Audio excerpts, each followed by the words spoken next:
Hi everyone, Red Sea Reefer here. Welcome to the February update of my tank. I have changed some things this month, so I'm going to show you what corals I added because I've bought a few new corals. And I also did an ATI water test which showed me that I should alter some parameters, which I will also show you later on in this video. I'll start off by showing you some of my new livestock.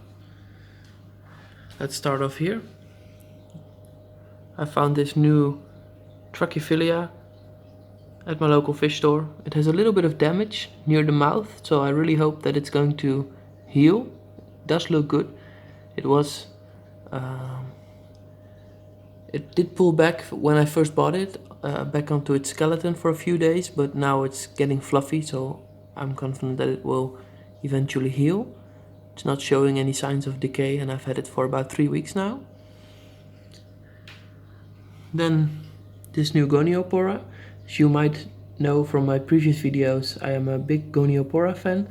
So when I saw this yellow-green Goniopora with really fluorescent flowers, and even the stems themselves are brightly colored, so I really couldn't let this one slip because it was so beautiful. And even the small tentacles that come from the polyps, they are really long and even also very bright colors.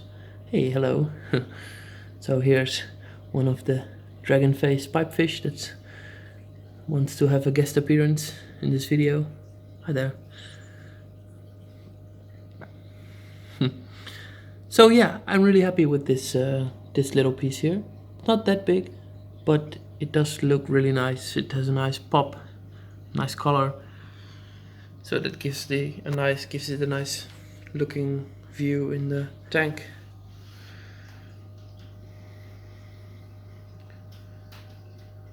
The other new piece that I bought is this Lobophilia. Oh, hello.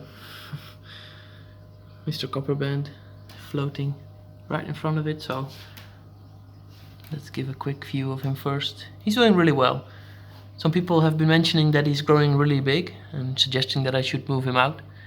Well, I do acknowledge that he's getting large, but I'm not going to get rid of him. I've had him for 3 years, and since it's quite a calm fish, I don't think that it's too big for my tank. It's definitely a big fish, the biggest in my tank, but I'm not going to move it out. It shouldn't grow that much more either.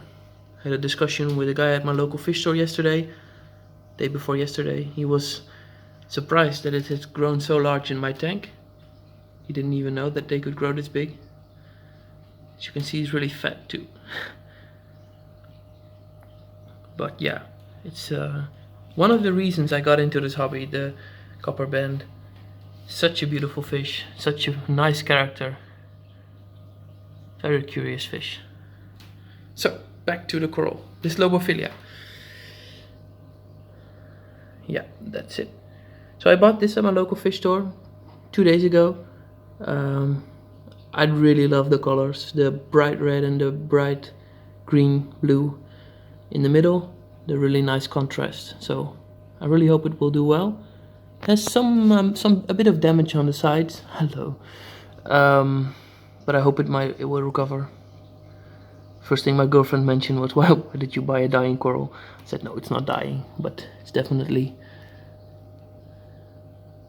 needs some time to return to its former glory, I guess. Oh, one more coral. It's a glove polyp coral. It's a softie, but then again, yes, again, these colors, I couldn't resist it. I saw them and I said, wow, when did you get these? Well, they just got them that afternoon. So I was really lucky that I was able to grab this beautiful piece of coral. As you can see, it has a tube-like structure and the polyps are extending from that. So it looks quite messy when you look up close. But then, yeah, the polyps that come out of it are truly stunning.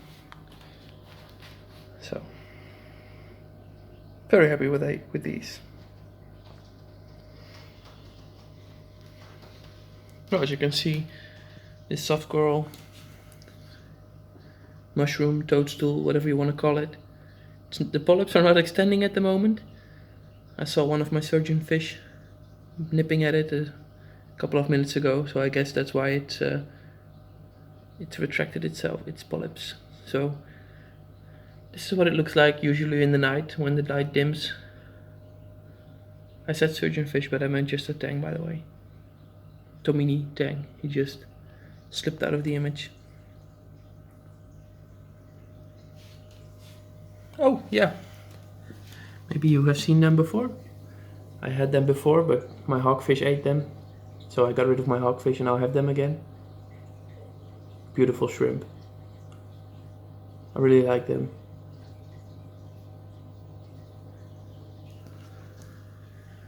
Oh, and another change. I had one large ball of Calastrea, but then I tried to move it and it broke into 2 pieces, so now I have 2 balls of Calastrea. Yeah. Well, at first I was a bit gutted that it broke into 2 pieces, but since I placed it here, I think it even looks better now that it's 2 pieces instead of 1.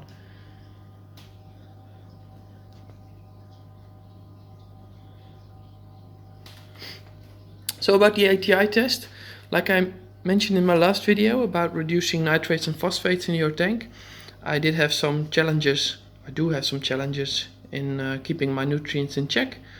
I do run a somewhat higher nitrates and phosphates in my tank.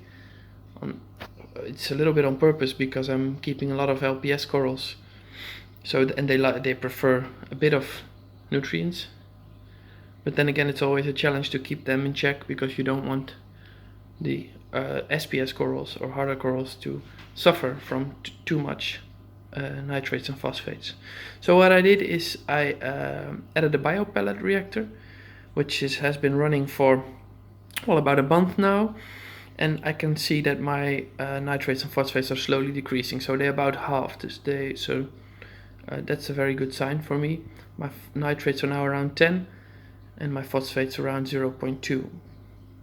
So I'm going to tune it a little bit more, so reduce the vodka dosage a bit. Or it's not vodka, it's a carbon mix, but it's similar to vodka. And I might add some raw phos because nitrates are decreasing steadily, but phosphates are lacking a bit behind, and you don't want low nitrates, high phosphates, because then it's very hard to get them balanced again. So that's working out fine. The ATI test also showed that I had a bit of a lack of some elements in my tank. So I'm going to show them very quickly to you. These are boron, vanadium and iodine. You can buy them in a bottle.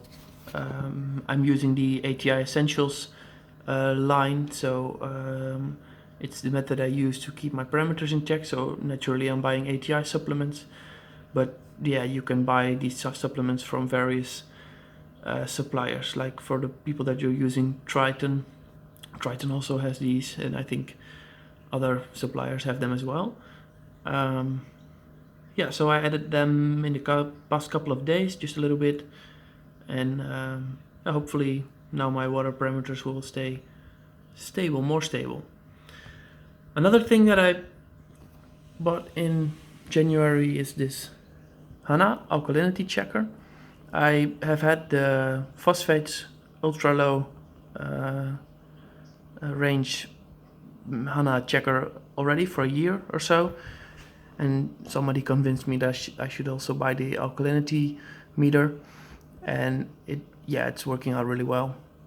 It's dead accurate, so it works really well. So I can definitely recommend this. So yeah, that's it for the February update. I hope you enjoyed it. If you have any questions, feel free to drop a question in the comments below. If you have a request for another video that you would like to see in the future, feel free to ask and I might consider it. So for now, thank you for watching and see you next time. Bye bye.